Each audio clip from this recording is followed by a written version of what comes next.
Neither the Dallas Cowboys or the Arizona Cardinals have looked like the teams we expected, and these two teams will be featured on this week's Monday Night Football game for NFL Week 3.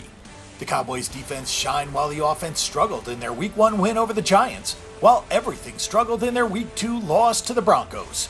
The Cardinals are 1-1 straight up at 0-2 against the number after blowing a lead in Detroit and after eking out a 16-13 overtime win over the lowly Colts. This isn't what we expected from the reigning NFC East division winners. What is really interesting is that this number seems to be off at first glance.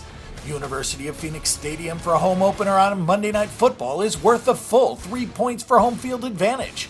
Does anybody out there believe that the Cowboys are 6 points better on a neutral field? Prior to this season open, the NFL lines had Dallas as a 2-point favorite over Arizona.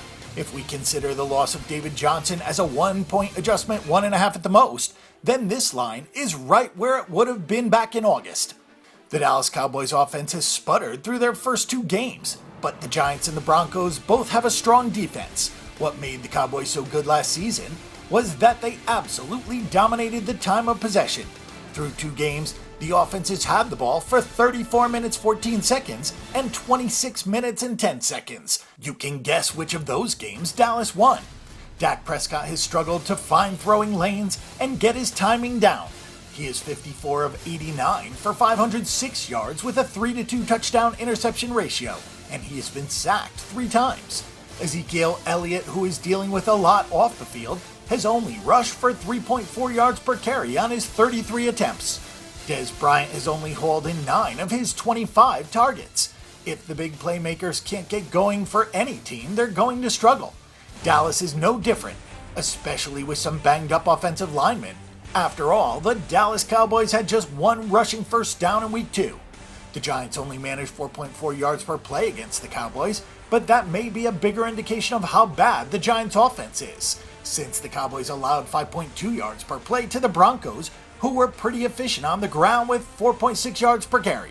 The patchwork secondary will be tested by Carson Palmer, who has already thrown the ball 84 times through 2 games. The pass defense has played well though through 2 weeks, though neither the Giants nor the Broncos possess a great aerial attack. Overall, it is hard to get a read on this defense with just 2 games behind us.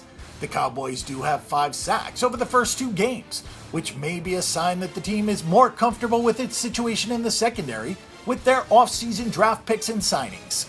It has not been a good look through the first 2 games for the Arizona Cardinals. Carson Palmer isn't going to hold up if he has to throw the ball 41 times per game.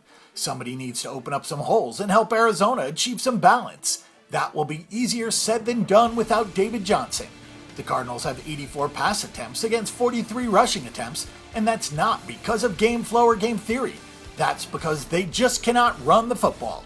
Father Time may be catching up with Carson Palmer, who is 46 of 84 for 600 yards with 2 touchdowns and 4 interceptions. He has been sacked 5 times. Larry Fitzgerald may also be a victim of the aging curve with just 9 catches on 19 targets. Something needs to be done here to spark this offense, and the personnel in the locker room may not have enough. The Cardinals' defense is still very talented, especially in the secondary, but something seems to be missing. It feels like the front 7 are missing that leadership dynamic. The Cardinals have gotten a big season from Chandler Jones already with 3 sacks, but nobody else seems to be getting much of a push. With guys like Calais Campbell and Darnell Dockett not in the picture anymore, somebody up front needs to make the step up. This would be a good week against the downhill rushing attack of the Cowboys. The Cardinals have only allowed 4.6 yards per play, but they have also only forced 2 turnovers, though Justin Bethel hosed his interception. The Cardinals have only allowed 2.8 yards per carry, but the Lions can't run the ball and the Colts can't do anything on offense, so don't invest too much in that statistic until we see what happens this week with the much better rushing attack of the Cowboys.